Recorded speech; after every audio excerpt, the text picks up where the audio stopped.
एक और बड़ी खबर, केंद्रीय श्रम एवं रोजगार मंत्री संतोष गंगवार ने अपने पद से इस्तीफा दे दिया है। और न्यूज 24 ने आपको कल ही जानकारी दी थी कि कुछ कैबिनेट मंत्रियों की छुट्टी भी हो सकती है। उसमें संतोष गंगवार ने, आप देखिए, उनके इस्तीफे से जुड़ी हुई खबर भी सामने आ गई है। श्रम रोजगार मंत्री थे लेकिन अब अपने पद से इस्तीफा दे चुके हैं। इसके अलावा भी इस लिस्ट में कई नाम हैं और जिनकी छुट्टी हो रही है, जिसमें बाबुल सुप्रियो का नाम सामने आ रहा है। रमेश पोखरियाल निशंक हैं, ये वो केंद्रीय मंत्री हैं जिनकी छुट्टी हो रही है। और कुछ ऐसे भी कैबिनेट मंत्री हैं, केंद्रीय मंत्री, जिनको प्रमोट भी किया जा रहा है। कुल मिलाकर ये है, केंद्रीय मंत्री संतोष गंगवार की बात करें, बाबुल सुप्रियो की बात करें, रमेश पोखरियाल निशंक की बात करें, तो कहीं ना कहीं एक वजह यह भी बताई जा रही है कि राज्यों में इनका कमजोर नेतृत्व और साथ ही कामकाज को लेकर कि कई ऐसे भी पोर्टफोलियो थे, कई ऐसे केंद्रीय मंत्री थे जिनके कामकाज से नरेंद्र मोदी खुश नहीं थे और इसीलिए इस बार उनकी छुट्टी भी की जा रही है। क्योंकि पूरा फोकस ना सिर्फ 2022 पर है, मोदी सरकार का 2024 पर है। इसलिए 2022 फतह करके 2024 में और मजबूती पाना चाहती है मोदी सरकार। और इसीलिए आप देख रहे हैं कि इतने बड़े स्तर पर यह फेरबदल हो रहा है।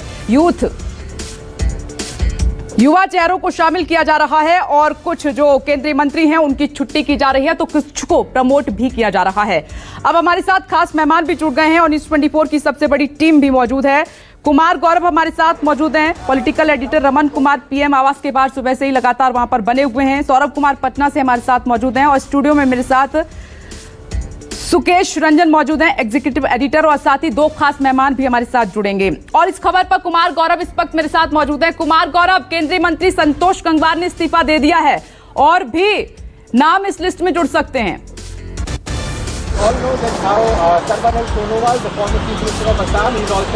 देखिए, बिल्कुल पहले से ही ये इंडिकेशन था कि बहुत सारे नेताओं का बोझ हल्का होगा और कुछ का बोझ बिल्कुल ही हल्का कर दिया जाएगा। तो संतोष गंगवार उसमें से एक है। देवश्री चौधरी, जो दो कंफर्म नाम अभी है, इन लोगों ने अपना इस्तीफा दे दिया है। तो देवश्री चौधरी एमओएस थी, उन्होंने अपना इस्तीफा दे दिया है, पश्चिम बंगाल से आती है। उसके बाद संतोष गंगवार जो उत्तर प्रदेश से आते हैं, उन्होंने अपना इस्तीफा दे दिया है।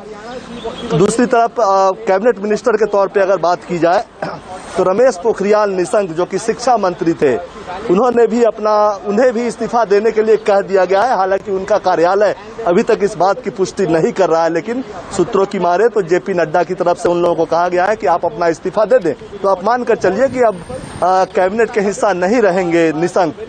उसके अलावा बाबुल सुप्रियो की लगातार चर्चा हो रही है। बाबुल सुप्रियो के भी इस्तीफा देने की अटकलें हैं, लेकिन अभी तक उन्होंने इस्तीफा दिया नहीं है। एक बार उनसे संपर्क करने की कोशिश की गई है, लेकिन साफ तौर पर उनसे कोई बात नहीं हो पाई है। उन्होंने, अभी मेरी बातचीत हुई थी तो उन्होंने कहा कि अभी ऐसी कोई बात नहीं है, आगे कुछ होता है तो मैं आपको बताऊंगा। लेकिन दो विकेट जो क्लियर कट आप कह सकती है, देवश्री चौधरी और संतोष गंगवार, वो बाहर हो चुके हैं।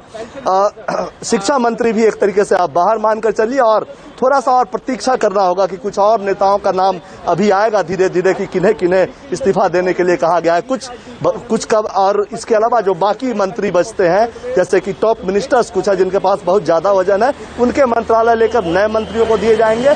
कुछ उनका बोझ हल्का होगा और इन लोगों का 3-4 या टोटल आप कह सकते हैं कि आधा दर्जन ऐसे मंत्री होंगे जिनको कैबिनेट से बाहर का रास्ता दिखा दिया जाएगा।